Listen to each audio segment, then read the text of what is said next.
make changes and stuff, we would have a sort of sort of a captain's vote for that kind of thing. But in real terms, we want to, I suppose, take the lessons learned from similar yet unnamed communities, which you all have some experience with, and grow and develop something from that here with this group. And we all kind of have a good idea of what we're aiming to achieve, and we also kind of want to build a more interactive, more engaging community experience, be it via the website itself, and that we want it to be more interactive with the players. So we'd like to have we've got ideas. I don't want to say too much right now, because I don't want to overpromise and underdeliver. So what I'm going to do is underpromise and hopefully overdeliver.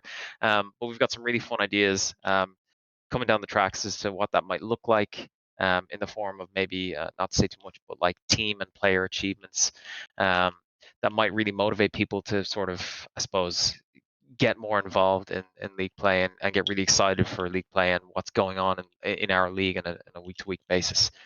I don't know if you guys want to add to that in any way, shape, or form. I think I've covered off the highest levels of it, but I think you guys might want to drill down to specific areas of interest that you guys have. Yeah, I mean, we just want to make an organization that really has its ear to the community, is community driven in every way possible. I think we've all been a part of this type of scene for a while, and we really understand the value of that. When you start these types of things, how you have so many talented and passionate individuals working together. And I think if we can foster that, even with growth, that's really our goal. Yeah, and it's worth mentioning both Thunder and I were in at the ground floor of the creation of VRML before it became more than just the Onward League. We were there when it was all focused around Onward, and we built it around Onward, for Onward. And that was the point of it. And hopefully, we've taken a lot of the lessons we've learned over the years from that. We want to build on that and start from the ground up with those things we've learned. Again, to build something for the Onward community initially, that they all want to have. And I think, to Firma's credit, it's a lot of fun. It's given us a great platform. It's given us, the Armor community, a great place to get together, and for the PvP scene. We have a bigger vision than that. Possibly branch into other areas of Armored play. I don't want to elaborate too much on that at this point because we're still working on it.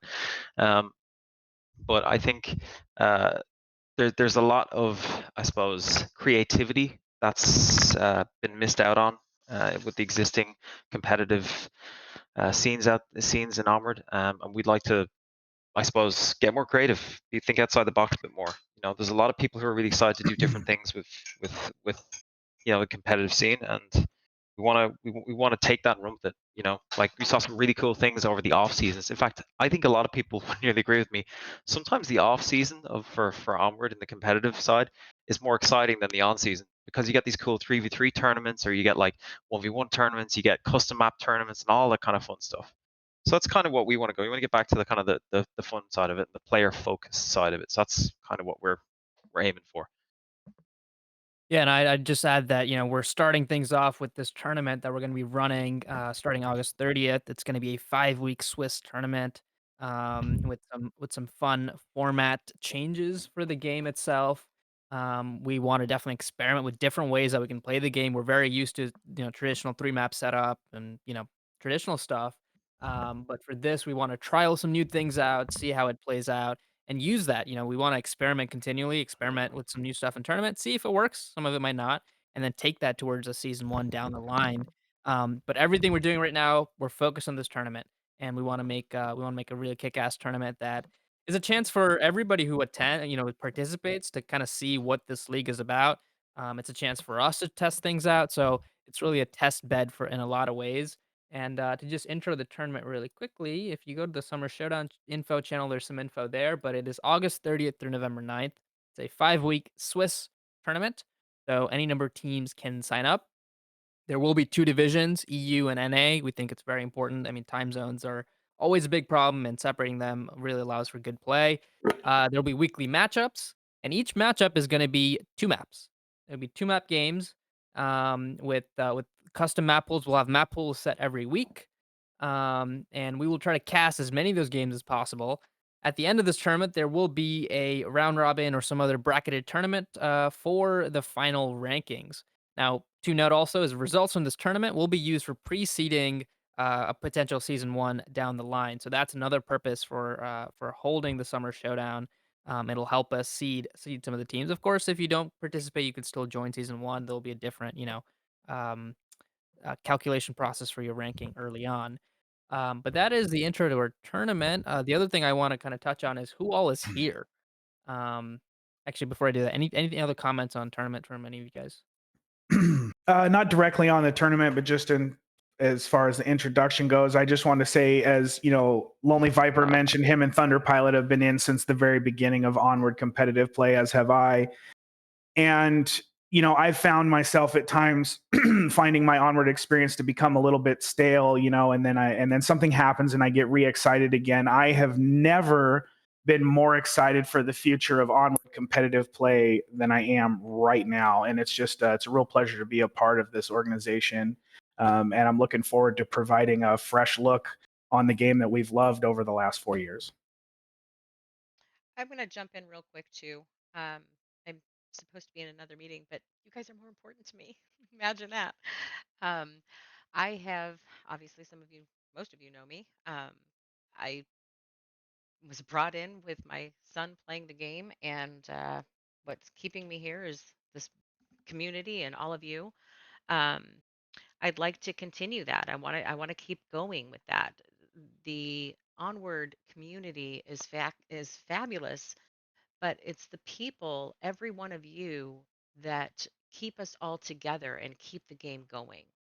Um, and that's kind of what I'm here for myself, is to make sure that we keep going, we keep building, we don't stop. The community is massive, and you guys all have hearts of gold, and I want to keep it going. That's all. Yeah, no, I agree. I think we brought together such a great group of people, and so facilitating a structure for continued competitive play and for us all to hang out together, and really see where this goes is, I think, exciting for all of us. So, I'm just here to beat Globochem again. hell yeah. Awesome. So, Mr. Tripp, do you want to talk real quick about what signups for tournament will look like? I know we don't have a date for that quite yet, but just briefly, you want to mention anything on that? Yeah. So we're starting. We put the groundwork down for a platform, API, and website that will allow us to take registrations for the first tournament, but we'll grow into something that become a lot more capable for different match formats, for different tournament formats, and also we want to bring in bots in the longer term as well. But initially, it will just be basic signups, form your team, accept your players onto the team, and we'll get a chance to see who's playing. One of the big things about the platform and the web is we really want to take feedback from people for features, for things that they would like to see, things that will help them run their team, things that will help the game feel better and organized for them. And also we want to put content on there around what is competitive play Onward, how are the matches structured, just be a lot more informational than we've had in the past. So yeah. I think it's worth mentioning as well. Just sorry to touch on some of the things you mentioned earlier about the whole community focus. We had some ideas as well about how to handle kind of like I suppose disciplinary stuff as well. And we want to learn from mistakes made in the past, and a lot of that will involve kind of player like community representative oversight. So I think that's worth it as well. Just speak to the whole community focus side of things. Yeah, I'm a big believer. Like since we first started talking, the whole community side for me, and like having people involved in all of the decisions that are getting made, and not losing that connection, is probably one of the highest motives for I think all of us, is to make sure that we keep that community-driven focus throughout everything, not just the platform, but through how we, like you said, how we do disciplinary, how we make decisions, how matches are formed. Like when we do the tournament, we're going to take feedback from people. How was it, the two map format? And if everybody thinks it stinks, then we'll change it. We'll try some things out and find the things that the community fall in love with the most. Yeah, and equally that applies to working around the technical limitations of the game as well. Like sometimes just between patches, there can be maps which have like disparity between certain platforms like Quest and PC, and we want to make sure that we can adapt to that quickly and on the fly. Yeah. Alrighty, so let's get into the meat and potatoes and start answering some questions. So let's start with a question from Allison Deer. What's the format for the matches, MMR ranking, etc.? Of course. So um, I'll answer this one quickly. We're looking at, for this tournament at least, a two map format. And one of the reasons we like this format is because it takes away some of what we've seen with home advantage. So each team gets a chance to play one map, host it, and kind of call that their home map. For this tournament, at least, we're going to be pre-selecting those two maps each week. So part of the reason for that is to bring variety, have teams play in new and interesting maps, and just make it simple for everybody. Keep it simple. Play some new maps. We definitely want to see how Abandoned looks in League. We want to see how some of the newer custom maps look in League. And again, we want to trial a lot of these things out. We want to see how they play in a competitive setting. So two map setups. There are other things that we're looking at, like map specific timers. We're looking at potentially going more than first best of 7. What if we do a best of 9? So these are all things that we're looking at, and we might want to experiment in some capacity. But we definitely want to think of ways we can change up the format. Regarding MMR and such, we don't have an answer yet. Again, our focus is on tournament, but definitely we will have some sort of ranking system down the line when we get to a season. Anyone have anything else on that question specifically? The MMR is currently being worked on. That was Yeah, the only thing I had to add. we're working on really trying to get that right as well. And we're very interested in kind of like trying to do match format from the perspective of like Trip said, making things simpler and easier. Like rather than having to kind of practice like several maps in a week or something for the map pool, you just have, especially for the off season, just 2 maps in a given week, to kind of play around with and see what you can do and get creative with, and try new things. I guess just to kind of increase the fun factor of it. When we go to a regular, maybe if we go to a more, a longer term seasonal format, we might look at something different in that kind of area. Okay, sticking on the topic of kind of format and questions, there's a question about region based, what the regions are going to look like. Thunder, perhaps you can take this question. So are you talking about just for the tournament? Yeah, tournament. Yeah, let's start Yeah. there. So I mean, right now I think we're just thinking of doing EU and NA separate at the moment, just to see how that goes. Some game constraints. Some people have brought this up as an option, so I'm interested to see how that works out. We are definitely open to feedback going forward into the larger seasons. The tournament's kind of a great test pilot ground for a lot of these things. So we're going to be looking to see what works, what doesn't work, and definitely appreciate any feedback you guys have. So I think that's the real importance of the tournament, is to flesh out a lot of these things. Yeah, I think it's also important to note that it's contingent on numbers. Like, we're not going to run a NA only division. If there's like only 2 EU teams that want to participate, then Yep. you might as well just let everybody in. Yeah, Um, definitely. At the Yeah, we same won't way, be we'll rigid. also So yeah, and at the same way, like it's more time zone oriented. Like you want teams to be able to be actually able to schedule against each other. And then we'll look at sort of again when like Trip or Etch mentioned. Sorry, Trip, Etch, Trip, Etch. So hard to tell the difference sometimes. Like Etch mentioned, like we'll look at the format for the end of the season as to whether we want to bring it all together or not. yeah, so we'll be paying close attention to how everything goes, what the numbers look like, and Yeah. would definitely always like to But hear from y'all. I totally appreciate though that the US teams need a safe space. We're doing our best to accommodate that and protect Oh them from the boy. EU dominant There teams. we go. I get that. I'm still in a meeting, but I heard that. All right, sticking on the topic of more format things, we'll be sticking to 8 people per team. I'll go ahead and take this one. For the tournament, I believe we'll be sticking with 8 people per team. James, I see you in the audience. I'm gonna try to bring you in here. If someone else can do that as well, he can. I know you want to answer some of these tournament questions. Well, for this, specific 5-week thing, we'll be sticking to 8 people. But for the season down the line, there are some interesting ideas like inactive slot, coach slot, or things like that we could potentially do. but Yeah. you know, things TBD. If people have opinions on that, how your teams are being structured, the game is changing. People are changing the way that they're structuring their teams. Let us know what you think about rosters. Yeah, I think coach slaughter or something like that is something we're very interested in, like, and Mhm. just sort of change things up. We also recognize, people have stuff in their lives going on, cough twins, and they may need to step off, going active on their team for a week. Does that mean they, if they step off the roster, should they be, with a 2 week penalty coming back? Not necessarily, So we're looking at all these things. We don't want to be necessarily prohibitive. Equally, we don't want these, 100-player clans showing up, and only 5 people can play. That would be unfair. But at the same time, uh, for lack of a better describe it, it's a free market kind of thing. And if you have 100 people on a team, invariably, some like 95 people are going to get peeved if they can't play every week, and they're going to go form other teams. So, do we even need a player cap? I don't know. We're going to look at that stuff. We're very interested in mixing up a bit. Yeah, nothing is set in stone as far as that sort of stuff, and we're not looking to be rigid, in our format. I think we could get really creative with certain things. So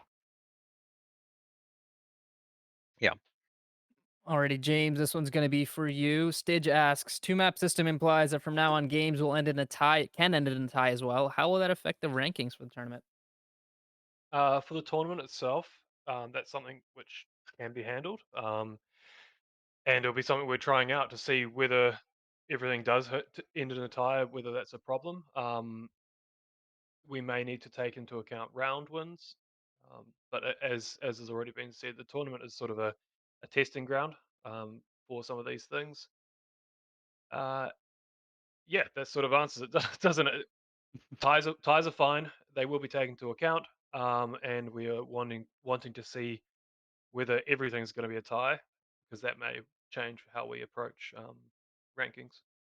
Yeah. I yeah, think I because think we go ahead, Viper. I was gonna say I think it's a balance as well, especially for an off-season kind of more fun-oriented tournament. It's important that the structure is a bit shorter, so there's a little less time spent in your week, playing the match. So it's not as a huge time commitment as a normal uh, seasonal league match might be. And equally, when it comes to the points and the ties and tiebreakers, I mean, obviously we'll start with maps and we'll go with the points and look at that, and the MMR can be kind of tuned to adjust for kind of rankings and calculations within that.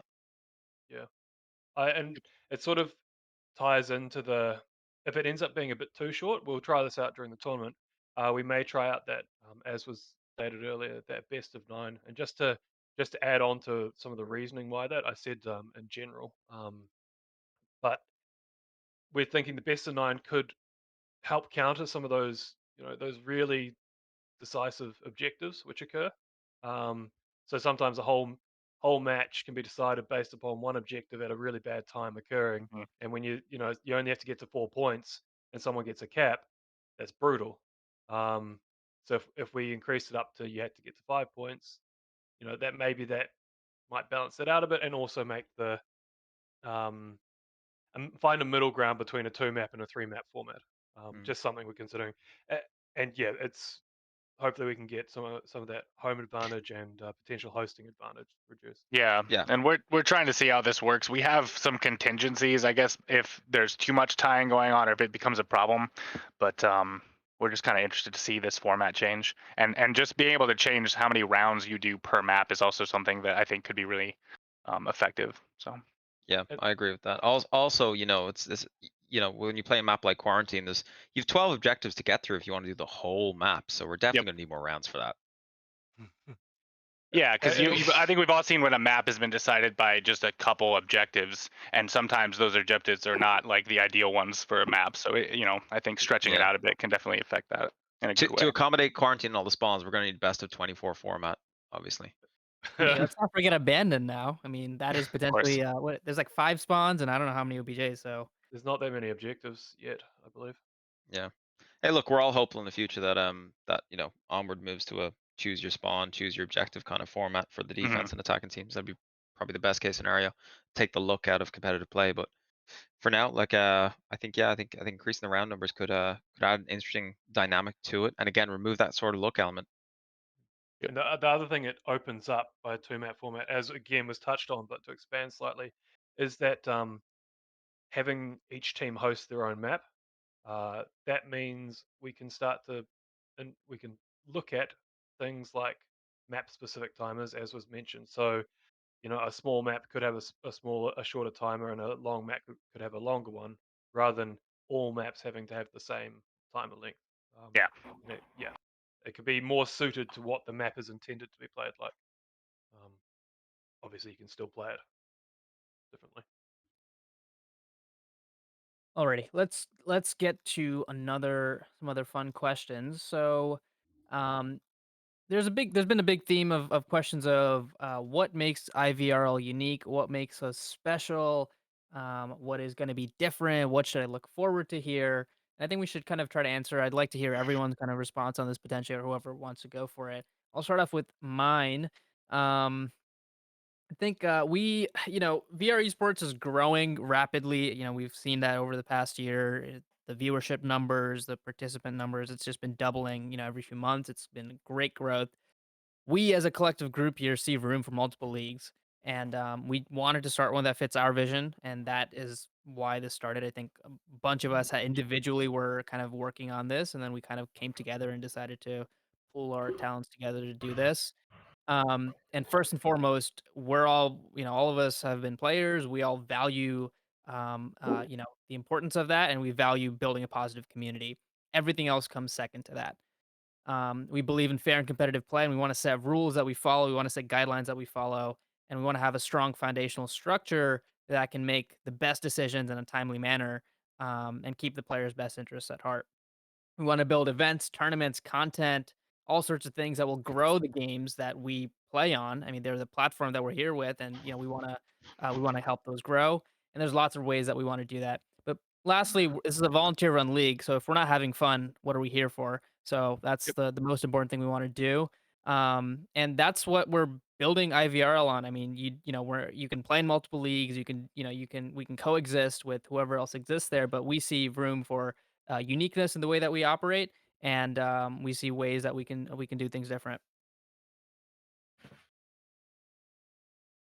Yeah. And to add to that, I think we've all seen ways in which we can shift the format a little bit to make it more fun for everyone. Like I think the current competitive formats, they neglect the middle tier teams. They neglect and the lower tier teams.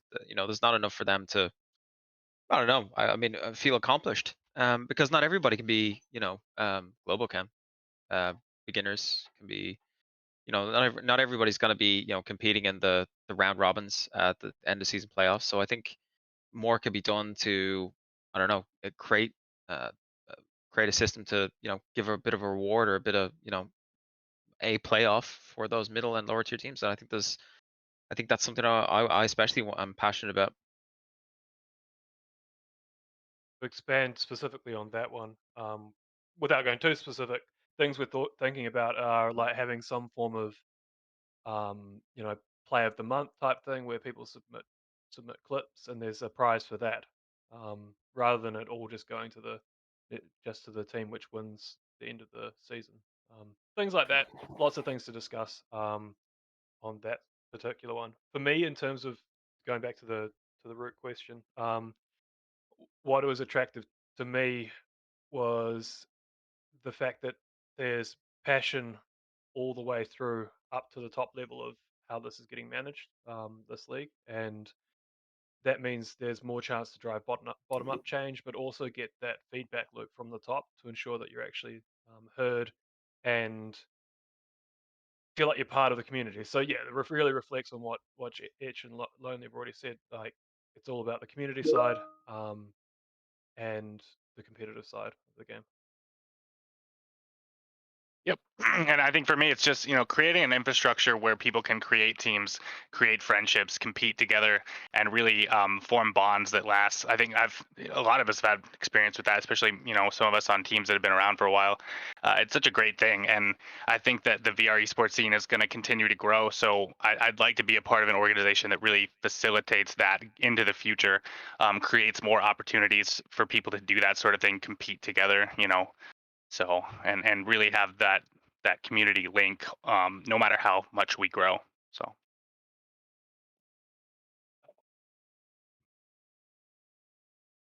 I forgot the question. Are you kidding me right now? James's voice just What makes us different, you know? mesmerized Oh yeah, me. I get same Yeah, here. He's right? like a Soothing. hotter version of Chris Hemsworth. So anybody else want to add to what makes us different from existing scenes such as the VRML? I think everybody here said it perfectly. Um, Yeah. I think without every going into too much detail, yeah, I yeah, think you're right. And I think that every like single look, one of us. watch this space because we have a few tricks up our sleeve we don't want to Yeah. reveal too soon. Partly I, because what about someone else beats us to it? Or and partly because, we want to make sure we don't overpromise and underdeliver. So we're going to do and these the, things the slowly, other keep you reason excited. we can't go into too much detail is because what it ultimately ends up being involves all of you, everyone who's listening, everyone who's going to become part of the community. So we can't know all of the answers yet because we haven't heard from all of you yet. So speaking of that, let's talk a little bit about structure and how we're gonna get player input as part of this process.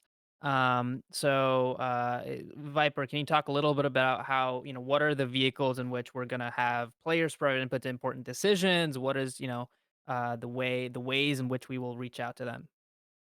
So a few different ways in which we envisage this potentially happening. The first way is we intend to set up a player advisory panel. The purpose of this is to select representatives of the community who represent sort of the best and most level-headed minds, but also collectively represent the best interests of the community, and to feed into us directly as to what they think is working and what's not working. And more specifically in things like, for example, player bans.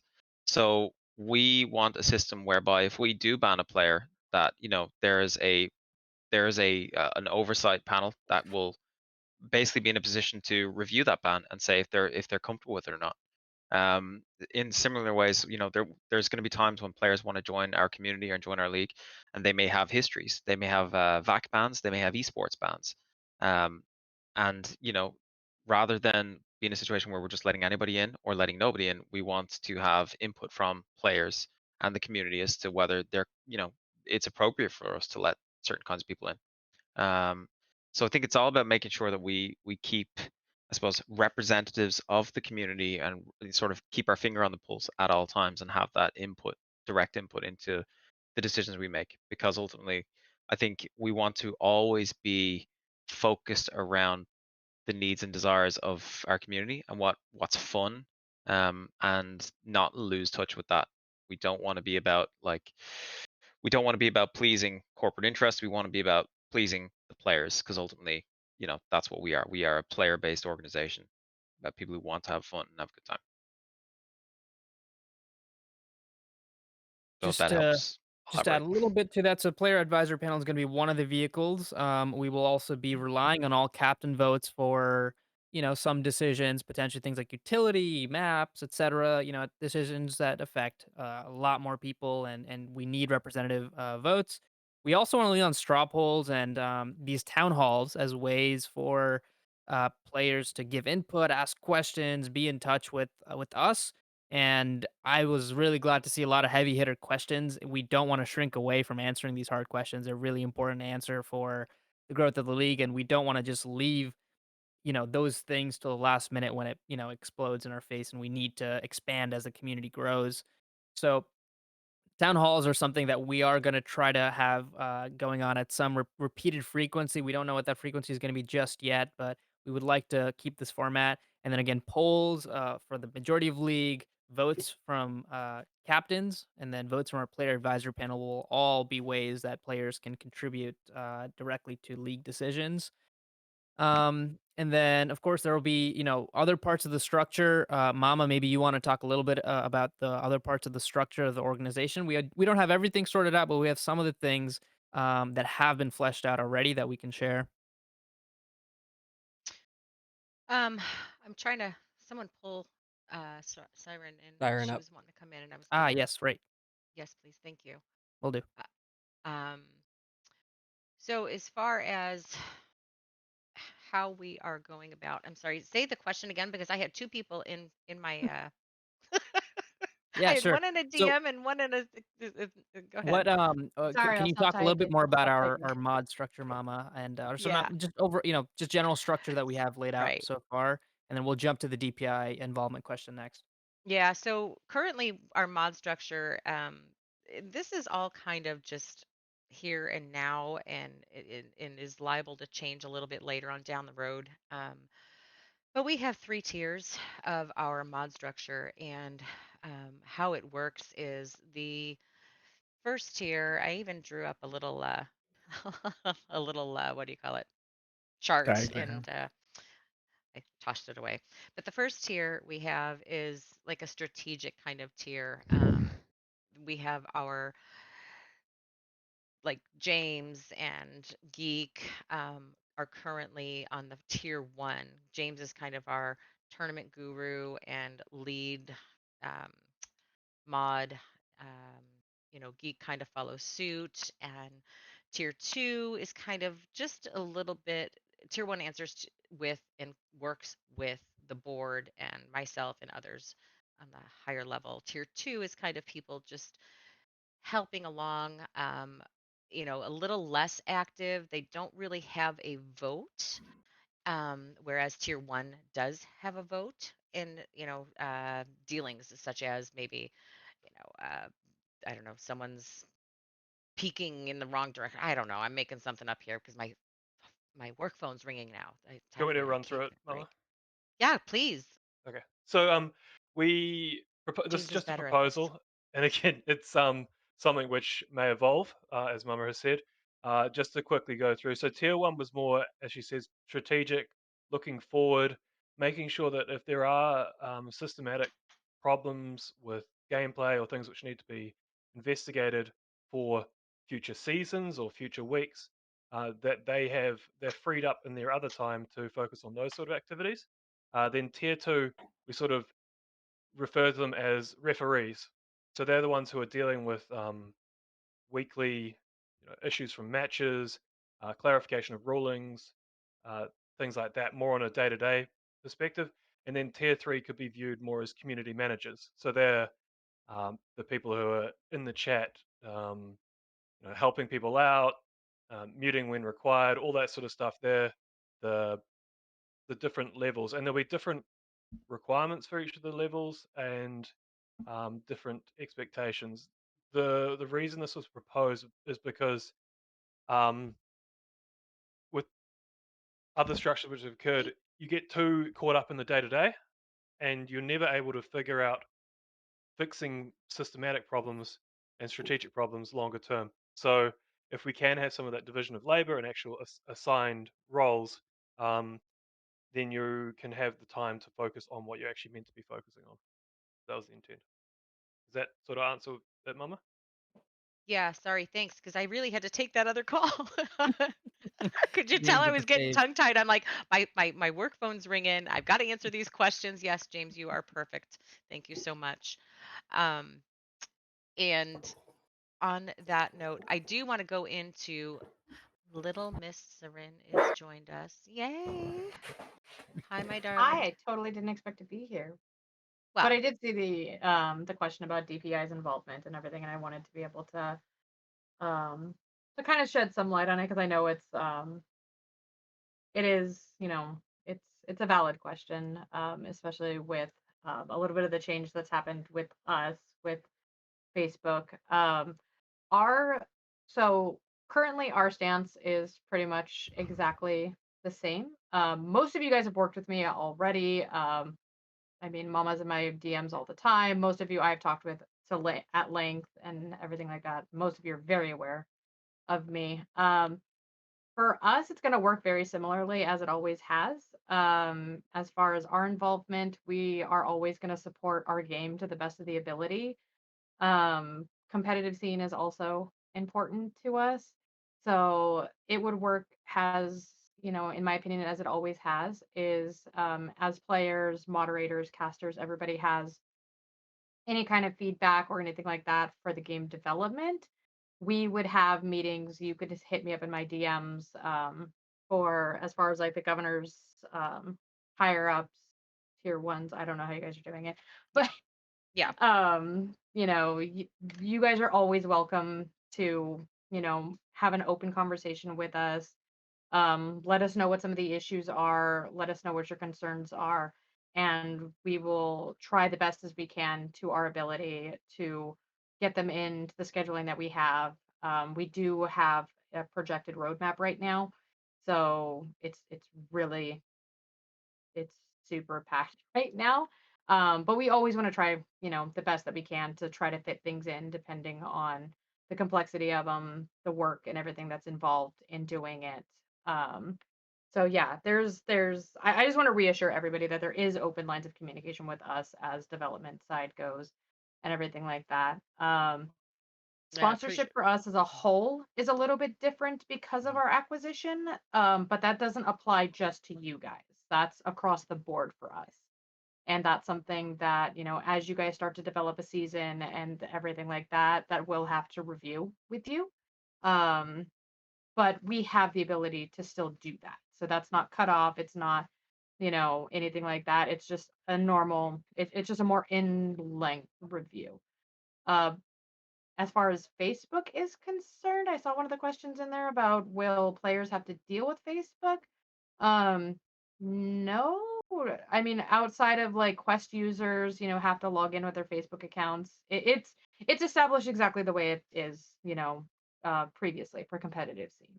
You know, you guys still deal with us directly, for our studio, and then, we handle everything else on our side after that. So I wanted to bring up, and thank you so much for that, for speaking up and being part of this, and for throwing you in. We just love you that much. Um, one of my goals was to make sure that we, as you mentioned, keep the lines of communication open between us and Downpour. So that will always, as Seren said, be a thing with us. We started that, I started that in the beginning, and we're going to keep going with it. We know that it's a great game, and it's keeping the community together. So we're going to keep going with it Yeah, and you guys and are a start that huge as soon as chunk of our possible. community. So we want to, continue to facilitate that and make sure, that happens and Yep. all of that. So Awesome. I Thanks. talk, just so you all know, I talk to Mama even when I'm on vacation. She She messages did. me and I still answer her. So Yes, she did. And I appreciate you. Yeah, we're happy to have you here for sure. I am happy to be here. You guys are amazing. Does anybody from the audience have any questions for me? Otherwise, I'm gonna slip down if nobody doesn't. Awesome. Thanks so much. I No? appreciate you. Okay. you. All right. Bye. Thanks, Aaron. Alrighty, let's go into some rapid fire questions as we near 4 p.m. here. Let's talk about what player bans are going to look like. Viper, maybe you can talk a little bit about what the process will look like, and escalated player hearings. Yeah, sure. So I mean, like in any case where someone has a concern, there's usually a ticket. We usually use the ticketing system. Nothing new there. That can lead to more formalized investigations where we'll look at collecting information on an alleged infraction of the rules. And that usually would be prepared and presented to the subject player who's maybe accused of violating the rules. Allow for them an opportunity to consider what's been presented to them, provide a response, and that'll be put forward to a disciplinary committee. Initially, perhaps some moderators who will make a decision as to what action should be taken from there. If they have concerns about the outcome of that decision, they can always appeal that then to the player advisory panel, who'd be in a position then to review kind of the steps taken, and make a determination as to whether the decision was appropriate or not, whether proper there's proper transparency. We also think it's important in how this is handled. We want I suppose, the player advisory side of it to be as transparent as possible, in addition to the moderator side. So it's not always, I suppose, appropriate or possible for us, for moderators to publicly have that kind of discourse. Sometimes it can involve sensitive player information. So for where player advisory gets involved, we want almost everything the player advisory talks about and discusses to almost be publicly visible, subject to certain sensitivities or information that might need to be redacted. but that would be typically how a player disciplinary would handle. Where it's plays, where say for example, players apply to join play in VRML, and there's an escalated player application where, again, like that, they have an pre-existing esports ban, then we would probably gather information around that. Again, like collect information like we would any sort of investigation, present that to the player and say, okay, look, this is what we've been told, this is what we understand about your past. You were banned from X organization for X activity. Can you please provide, and that will say, if that was within the last, say, 12 months, I think it'd be appropriate. If it's a serious enough thing, we might extend that further back. It would have to be a case by case. But we would ask them to sort of, I suppose, provide a statement as to, provide context for the ban, provide a statement as to, any mitigating statements they'd like to make around that, and then we present that to the player advisory panel to sort of make a judgment call as to whether they feel it's appropriate for this person to join our community and play in our league. Awesome. Okay, let's move on to some questions about casting. Triple, can you take can you let us know what is the process going to be for casting? How are things going to be different? How can people get involved? Yeah, thanks, Fake Trip. So we're gonna have applications open for all kinds of things: creators, casters, cameramen. We're working on making much more flexible setups for the way casting is done, and allowing community casters, for one, upon both teams' agreement, that community casters can cast to their own channel, and finding a way for people that maybe don't have a good voice but can run cams, or vice versa, have a great voice but don't have a great computer, trying to get those people in, because not allowing the community to help take part in that just doesn't seem right when you're a community focused organization. So we'll have applications for a lot of that, and we'll have some training and everything, like we did before. Yeah, I think it's really important as well that because we're more player oriented, we're not and less, I suppose, focused on pleasing corporate sponsors, for example. We're more interested in being more inclusive in that respect. So while, yeah, sure, we want to, like, present correctly, there's also an increased impetus to make sure that, people who are passionate about this stuff get a chance to have their shot at it and actually grow. 100%. And for several roles, I mean, if you want to contribute, so forth, just hang tight. We will be having applications and forms go out for that stuff pretty soon, before the tournament itself starts. But there's a lot of things that we're working on right now, so we're holding off on some of those just for now. Next question. Let's talk about rules. So James and Thunder, maybe you guys can give some insight into what the rules process is looking like. What is going to happen with the utility? How are we going to enforce rules? How ambiguous are rules going to be? If you could talk a little bit about that. Right, I'll start, and Thunder can. I'm sure I'll forget some little parts in there. Um, so we have started writing up the rules. A lot of the rules in general are not going to be a surprise. There's only certain ways you can say certain things. A few things which people would be interested in. So what we're trialing with the number of maps and stuff we've already talked about. The Specifically on the utility side, we are going to be reviewing utility use, specific to ensuring game balance, plus also ensuring good competitive play. Um, so some things we're immediately looking at, maybe freeing up the M203 more, um, things like that. However, there's going to be just something put forward as a proposal, and then we can discuss from there.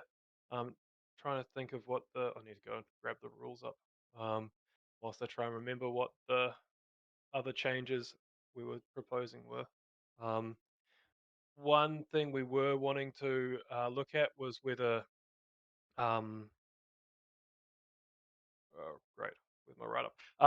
One thing we were wanting to look at was having recording requirement. So like uh, on Quest and both on PC, it should be viable to record. Obviously, we may need to have some exceptions. However, if we can have a recording requirement, in that players are required to record and then hold their recordings for a set period of time, that would mean that if a review did occur, there can be evidence for that review. Um, Just to uh, just qualify that, that's not for across the board. That's for in certain circumstances where there might be a need for it. It's not would not be envisaged that that'd be applied to every player. it's something which has been discussed for every player, but it's only been tabled. It hasn't been decided. It could be that it's for not for every player, but it's a more readily applied thing, and not really as a punishment, more as like a safeguard for that player itself, so that if someone does have accusations against players, they can be like, "Hey, I'm recording. People are reviewing it. You know, back off." Um, I'm trying to think what other things I would change was. Oh, so things like reduction in timeout time a little bit. There's been lots of circumstances of just waiting around in tent for timeouts. That's something we want to investigate, whether we can reduce those timeout times so that the game flows a bit better. Um, and actually having the game start in a more timely manner, especially if we're going to get more casters involved, more community casters. We want the game start time to be the game start time with a small buffer, so that you're not just doing bans when you said the game starts. No, you're starting the game when you said the game starts. Um, and then again, you're not having one team waiting around longer than the other. The expectation is goes both ways. Um, anything? What else have we discussed? Thunder. Well, we have talked about having, I guess, a more robust process for seeing what's broken in the game. Talking with Downpour about that, working to see what we can do there, and having more review of like when something is ready to come back in. Because I think we've seen in the past, sometimes something gets banned and it takes a while for it to get reviewed, or it's blanket applied to other things that aren't broken. Like the M2O smoke and how long it took to get that in. So we're definitely going to be having a more active process with that. Oh, I just remembered something, and that's a good point. And on you mentioned about there's some ambiguous rules, and I agree there are ambiguous rules currently within the league rule sets. That's not something we want to have. Um, we want all rules to be very clear without grey area. So things like banned spots will actually be specifically listed banned spots rather than Yeah. um, a general guidance. So we will have, like we're thinking of having, an overhead view of a map with, little circles pointed to certain areas if they are banned. The other reason we like that is because then that can be used as a format to feed back to DPI and be like, hey, we're banning this spot because people can get there. We're not sure if it's intentional that people get there. Can you let us know? And then the answer goes, two ways. Either it is intentional, and we go, okay, fine. We make a decision internally whether whilst it might be intentional, whether it is within the competitive nature of the league. If it is, then we unban it. If it isn't, it may stay banned. The alternative is DPI go, oh wow, we didn't know that people could get there, and then they actually have something to refer to when they do the next round of map updates. So that rather than it being a grey area and never having that feedback loop, so that they don't know, oh, hey, people have been getting on top of this dumpster. They now can refer to that and be like, oh, people can get up there. We will address that, and it'll occur in a more timely manner. And it is worth pointing out that a lot of these rules are being trialed. I mean, nothing is set in stone. This is a tournament first, and that is where these rules are being applied and tested. And player feedback will be a large part of how these rules are applied to anything that follows. That's right. Yeah, player feedback's half the reason why we're doing the tournament, to really get a feel for what needs to be changed, what works, that sort of thing. We want to make sure we don't throw the baby out with the bathwater. Is that a saying internationally? I'm not sure if I just said something really bad. I don't think so. Throwing the baby out with the bathwater? Totally is just a New that, Zealander yeah, thing. Oh, like it's very easy to do. It's very easy to do. Yeah, kinda. Okay, let's talk a little bit about growth and forward-looking things. I think one thing that we might have mentioned before is that a lot of the roles that we've assigned so far are going to be interim roles in many ways. We needed some baseline to get started, and there will be kind of democratic processes, voting, terms, etc., that might need to come in for some of the roles. We need to look at restrictions on requirements and what roles are going to be. But that is all things that we're looking at for later down the line. Sickness, could you talk a little bit about other growth related things that we're looking at? What about other titles? All of the questions about growth that we've gotten so far. Could you talk a little bit about those? Sure. I had seen several questions in there saying, will this be an Onward specific league? Will there be acquisitions of new titles?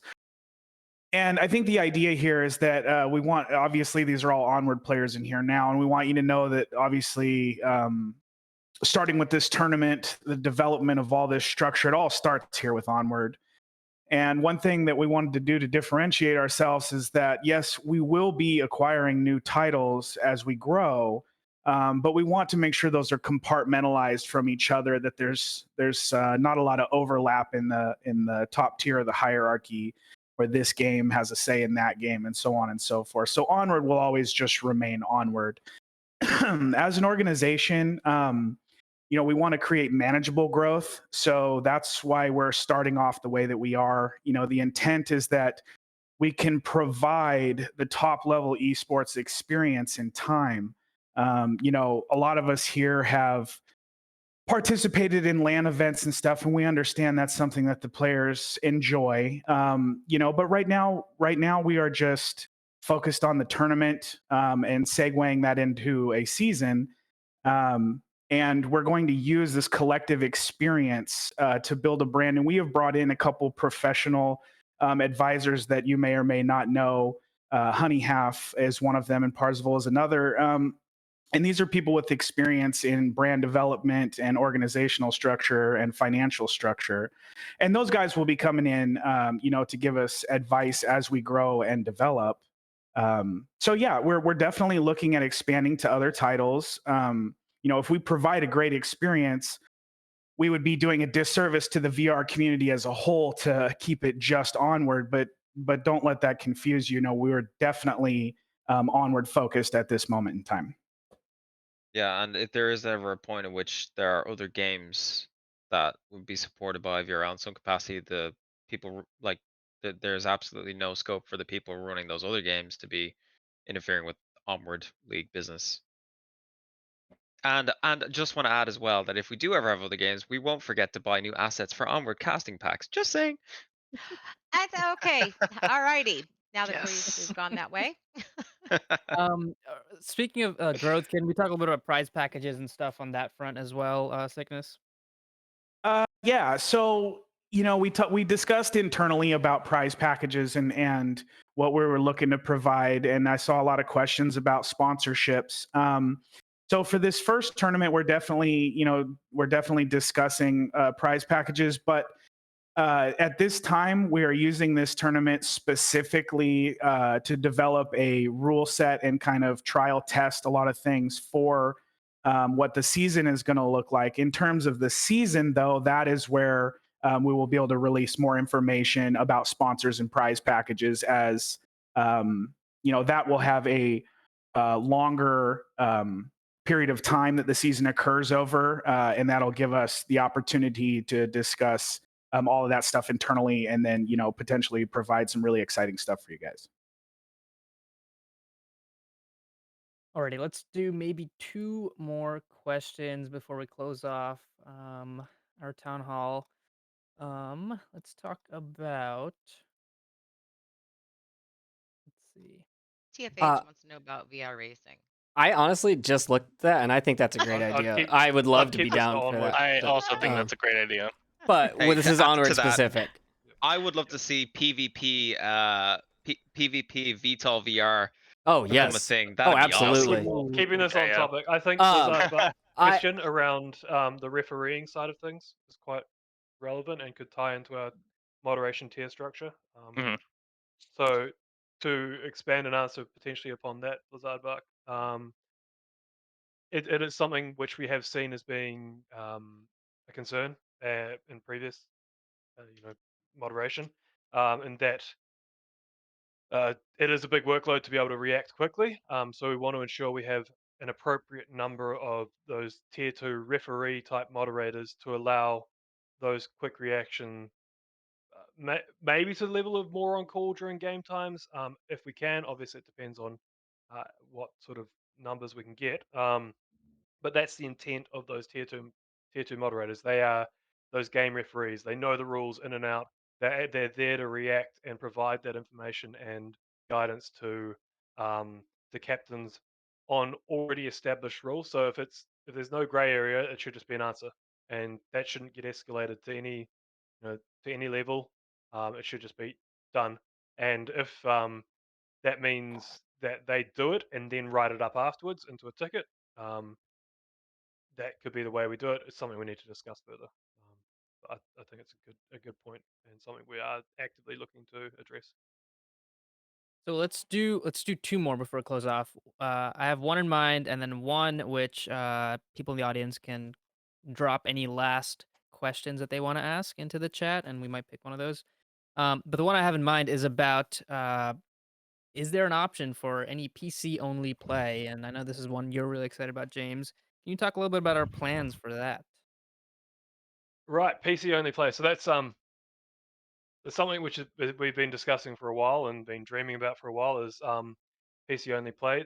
That's for a couple of reasons, and maybe it's becoming less of a concern with the map balance being a bit better now. But um, the intent is to have a more casual PC only. It's been called a beer league. There's not necessarily any beer involved. Sorry to say, but a more casual play league for players who do play on PC and who miss that PC versus PC engagement. So a couple of reasons for that. A, then you know that the maps are the same. There's no question about, oh, can that person see me from there? Nope, you're playing, you know the map is the same. B, people are on connections which everyone's on everyone's on Ethernet, hopefully on PC only. Things like that, they don't become a question. There's also opens the discussion for potentially playing on other builds if we wanted to, previous builds with different equipment utilization and different visual quality, things like that. Something to discuss, and something we'll hear back from the PC only community. But the intent is that it's a secondary league. One of the reasons I personally want to do it is um, it will, for me personally, it would allow me to just play in that league, and then it removes any question of bias within anything I do within the main league because I'm just playing in the casual side league and not in the main league. Anything? I know Thunder, you're also really excited about it. Globo Chem, excited about it. Yeah, definitely. Something, a draw card there. Bringing back Globo Chem. Anything you want to add to what I've said? Yeah, no, I mean it's just something that we're interested in exploring to see what the options are, see what kind of numbers we could get for that. I think a lot of people have asked about that in the past, so I think we're definitely looking to explore it and see where we go with it. But yeah. IC's question is a great point, which I should have clarified. The intent, again, still in discussion. The intent is that it's quite separate. So you can play in both. The intent would Yeah. be that you can Oh, play definitely. in both. And the intent is that you can play in both and on different teams. So you Sure. could play in the PC only if your Yeah, team completely is separate leagues. yeah. So if your team is a Quest PC team in the main league, and you want to stick together, great, stick together. And if a few of those players, the PC only players, um, if they want to come across and play in the PC only league with some players from another team, you could have Globo Matter or I don't know Dark Ember or as a team or things like that, which Or would be Cove quite cool. Kai. Or can we bring back? Can we bring it back? Viper, can we do it? Oh, I think we can do it. Yes. But yes, Quest Link would count. You're playing from a PC. You're playing the PC is the thing playing the game. Not Yeah, necessarily. again, Yeah. just to stress, these aren't competitive. Like these aren't, these leagues aren't going to be clashing with each other. The goal is like, imagine you're an NFL football player and you play pickup football every Saturday for fun. You're in two leagues, and I'm going to draw a comparison there that you can be in both. This is a casual league, this is a fun league, and we've got the proper pro league for people who are competing for prizes and Yeah.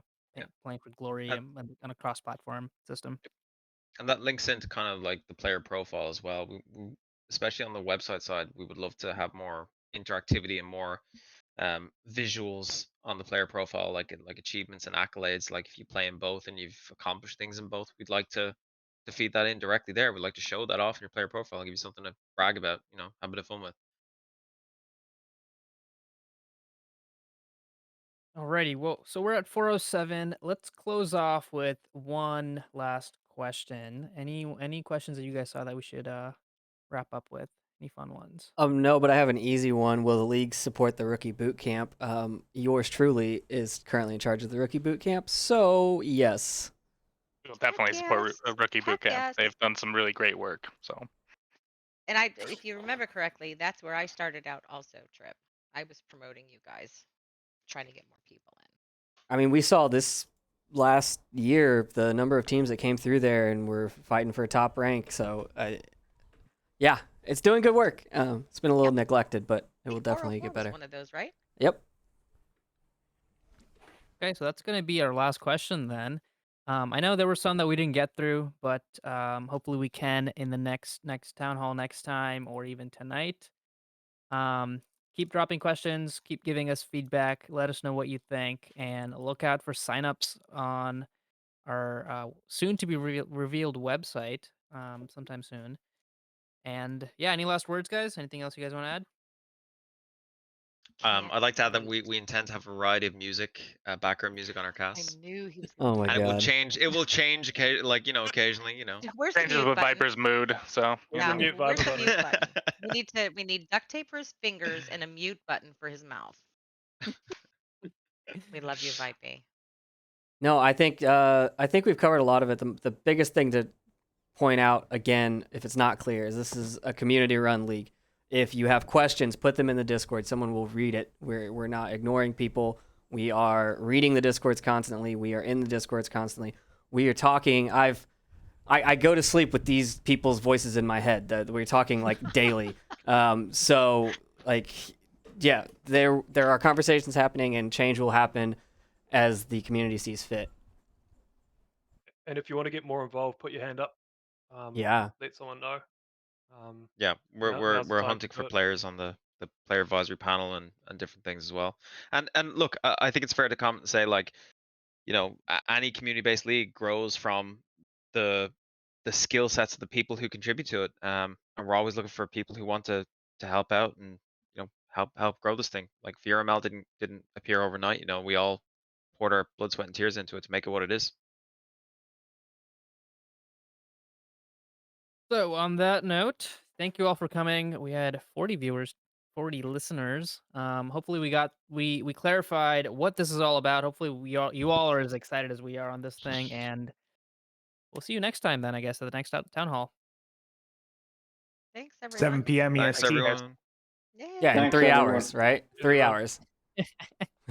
Yes, Have a so great day, guys. excited. I don't know everyone about for you guys. being It's like coming. Thanks for an showing hour up, for me. guys.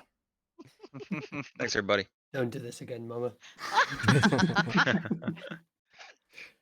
Thank you very I'm much. gonna everyone. pop over in our Discord. Yep.